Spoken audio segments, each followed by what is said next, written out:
Okay, so we have discussed about what are the different things we generally wear on our wrist, right? So it can be sacred threads, what we call it as kalava in Hindi. It can be bracelets made up of gemstones and rudraksh and etc. It can be a wristwatch. It can be as I said kankana and many things. Now, let's talk about wristwatch in particular because this video is all about wristwatch, right? I'll only be talking about the importance of choosing the right wristwatch and what can be the implications or consequences of wearing a particular type of wristwatch on your wrist. So, let's now start with the dial size and the weight of the dial. Okay. Before I talk about the dial in particular, let's talk in general about the size. So you must have heard the famous quote, size does matter, right? I'm sure you would have all heard, size does matter. Let's discuss about a couple of things. So how do you associate somebody's status? Big size or small size? Somebody has a big car, somebody living in a big house, a bungalow, somebody having a larger than life kind of lifestyle, right? Like flying in private jets, and so normally human tendency, the psychology is that we associate the success, somebody's success, with the size. As I said, it can be size of the house or the bungalow or the flat or the car, etc. Right? So bigger means better. That is the general psychology. That is one part of it. Let's talk about the science of the wrist and why size does matter. As I explained earlier, wrist is the area, the part of the body where maximum blood flow happens because most blood vessels, the nadis, meet here.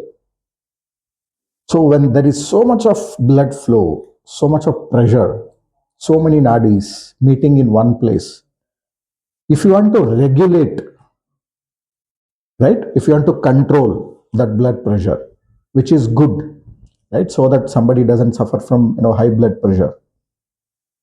So now tell me, should the dial size be bigger or smaller? So obviously it has to be bigger, right? Because if you want to control, if you want to regulate the blood pressure at your wrist, you need to wear something which will have an impact on the blood pressure. That is why my suggestion is, though here what I'm wearing is slightly smaller, not very small, but not very big as well. But the formula I suggest is it should cover at least around 80% of your wrist. Okay, so if this is the wrist size, so it should cover at least 80%. Okay, so in this case, in my case, what I'm wearing is covering around 60-65% of the wrist. So, but this is not the regular watch I wear. I wear the other one which covers almost 80-85% of my wrist, bigger one. So because of this, what happens, as I said, the blood pressure gets regulated to some extent. Other thing is, it will have a significant effect on the subconscious mind, as I said earlier. Because as I said in the earlier video, whatever you wear on your wrist will have impact on your subconscious mind. So bigger dial means that much more impact, that much more influence on your subconscious mind. So remember, bigger size is better. 80 to 85% preferably should be the dial size. Okay. If I have to tell in terms of measurement, you can take it as around 42 to 44 mm. Okay. But again, that varies, depends on your wrist size, and normally the size of the males, the wrist of the males is slightly bigger compared to females. Again, that is not 100% true, but general. So you decide what is the size of your wrist, and accordingly choose a wristwatch with a dial which covers at least around 80% of your wrist. So that is going to help you a lot. Now let's talk about the weight. The weight, right? One is the width, the overall the size. Second one is a weight. Now, a lot of people today wear very light, slim watches. That has become a trend as well, right? Slim watches means cool. You don't even feel it. It is very light on the body, light on the wrist. Maybe the case, but think again. If there is so much of blood pressure, so much of pressure, and if you want to regulate, if you want to have an impact on this part, if that has to make an impact on your subconscious mind, so it should also rest well on your wrist. Means the weight also has to be good. I will not say very high, but the weight has to be reasonably good enough to create that kind of impact on the wrist in order to regulate the pressure as well as to create influence your subconscious mind. So suggestion in terms of the weight of the dial is it should be at least medium. Higher is also good. Okay, so don't go for very light, slim kind of dials if you really are serious about picking the right wristwatch, because that may not help you.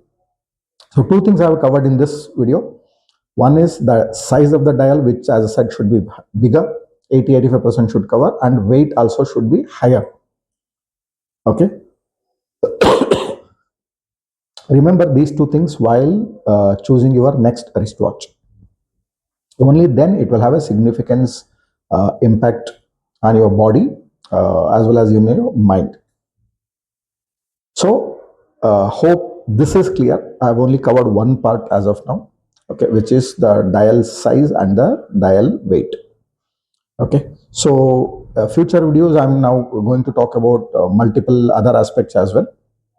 So hope as of now you are clear why wrist, what is the significance of wrist, why you have to be very smart and careful while choosing to wear anything on your wrist, and when we talk about the size of the dial, why it has to be bigger, and when we talk about the weight, it should be little heavier and not very light, right? So see you in the next video.